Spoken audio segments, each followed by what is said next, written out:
Հարգելի ներկաներ, ես թերևս խոսեցի շատ բաների մասին, որ ոչ մի փաստաթղթում գրված չի կամ բխում է փաստաթղթերից, բայց չի խոսվում դրա մասին, եւ ես կարևոր եմ համարում եւ ուրախ եմ այս հարթակի հնարավորության համար, որտեղ կա հնարավորություն նման բաների մասին խոսելու, որովհետեւ բոլոր այն փաստաթղթերը, որ ընկած են այս խոսակցության հիմքում, հրապարակված են եւ իհարկե դեռ կշարունակվեն քննարկվել, բայց ես կարծում եմ, որ խաղաղության խնամքի տեսակետից շատ կարևոր է, որ ինչպես ընդունված է ասել, մենք այս զուգահեռ խոսակցությունը ունենանք, որովհետև այս զուգահեռ խոսակցությունն է խաղաղության նկատմամբ խնամք տանելու գործիքը, որովհետև հակառակ դեպքում մենք օրը մի քանի անգամ ասելու ենք, որ Հայաստանի եւ Ադրբեջանի միջև խաղաղություն է հաստատված եւ ամիսը մի քանի անգամ հարցի առաջ ենք կանգնելու, ինչքանով է ճշգրիտ եւ օբյեկտիվ այս գնահատականը։ Այս գնահատականը օբյեկտիվ եւ ճշգրիտ է։ Եվ ես համոզված եմ, որ մենք մեր ճանապարհը կշարունակենք խաղաղության ամրապնդման, ինստիտուցիոնալիզացման եւ շատ ամբիցիոզ կհնչի, բայց եւ հարատև դարձնելու օրակարգով, որովհետեւ ըստ էության նախագծային մակարդակում այդ ամեն ինչը պլանավորված է։ Ես նոր բան ասացի, խաղաղությունը հարատև դարձնելու մասին խոսեցի, բայց այսօր մեկ ուրիշ նոր հանգամանքի մասին ավելի մանրամասն խոսեցի, այդ ռազմավարական գործարքն է։ Ռազմավարական գործարքը, այո, խաղաղությունը Հայաստանի եւ Ադրբեջանի միջև կդարձնի հարատև եւ ընդ որում կայունությունն ու խաղաղությունը մեր տարածաշրջանում կդարձնի հարատև, բայց որպեսզի տպավորություն չստեղծվի, թե մենք կամահրանքով ենք վերաբերվում պատմության դասերին, ես ուզում եմ ամփոփել խոսքս մի դրվագով, մի խոսակցությամբ, որը սկսվեց վերջերս Փարիզի խաղաղության համաժողովի ընթացքում, երբ մասնակիցներից մեկը իմ ելույթից հետո հարց տվեց, ասաց, իսկ ի՞նչն է պատճառը, որ խաղաղության այն գործարքը, որ տեղի ունեցավ 2025 թվականի օգոստոսի 8-ին, ի՞նչն էր պատճառը, որ դա հնարավոր չէր, որ տեղի չունեցավ 2 տարի առաջ, 3 տարի առաջ, 4 տարի առաջ, եւ սա շատ կարեւոր հարց է։ Ես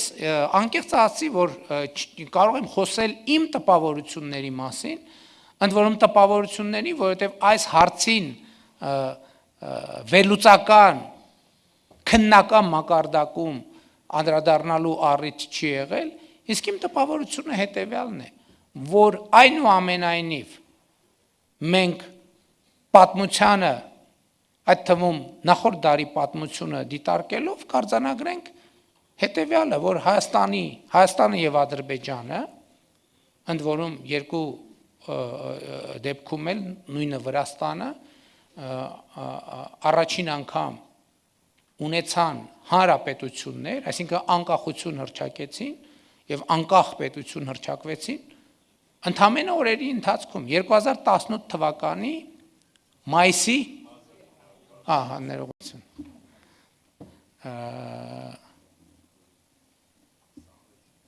Մինչև այդ պատմության զուգահեռներն էլ է շատ կարևոր,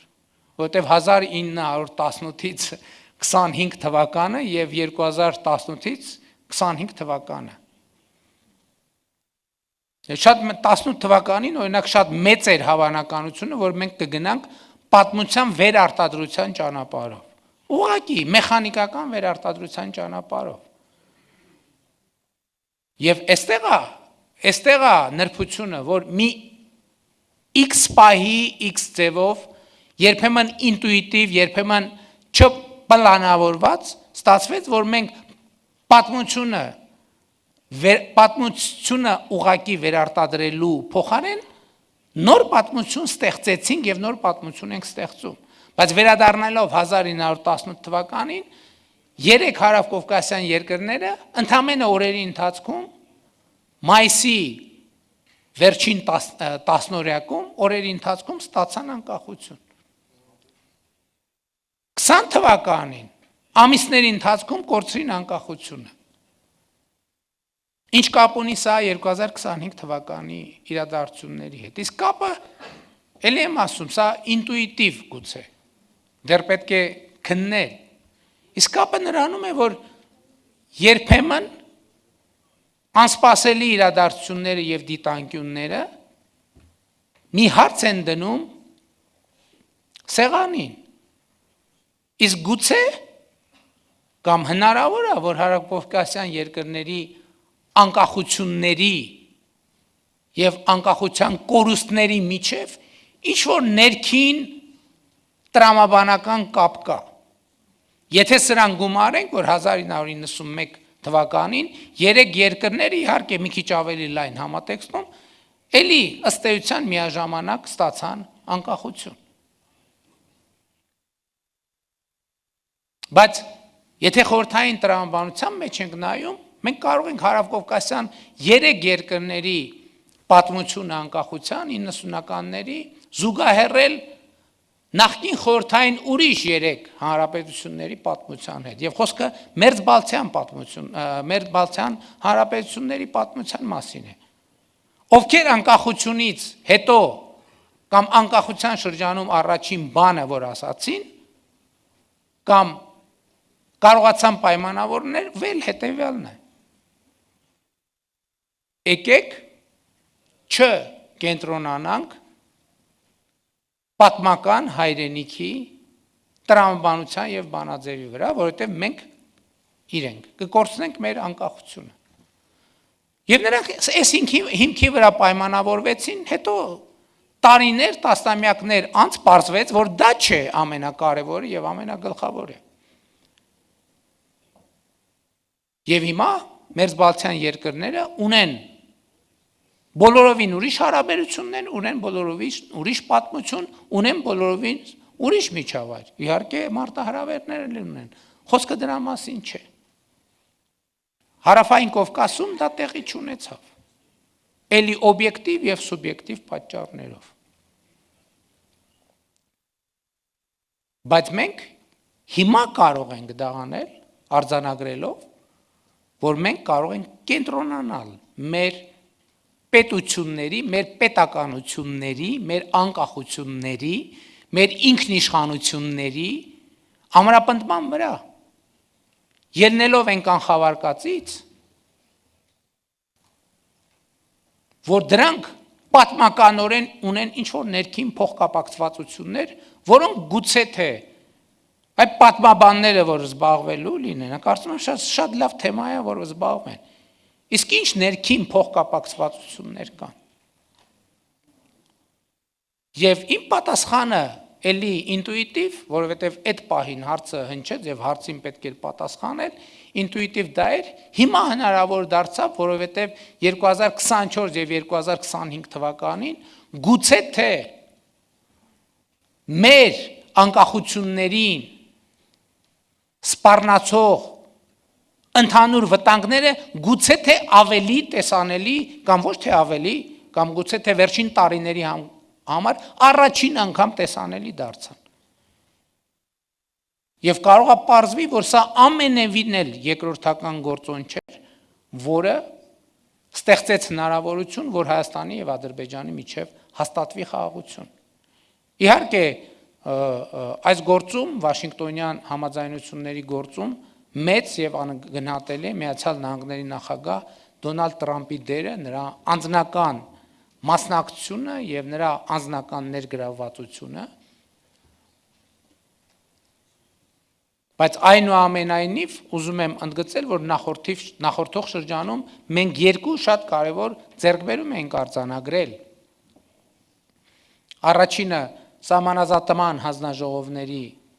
համատեղ աշխատանքի կանոնակարգը եւ երկրորդը այն, որ մենք 2025 թվականի մարտին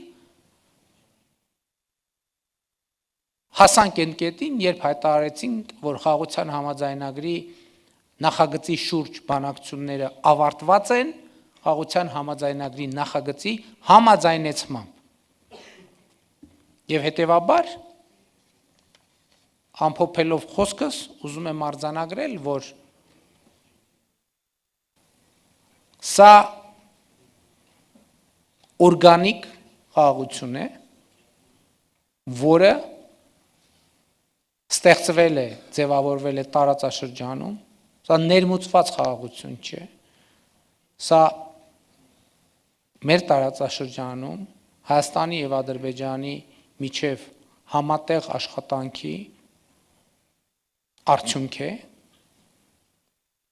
եւ այդ արդյունքը պետք է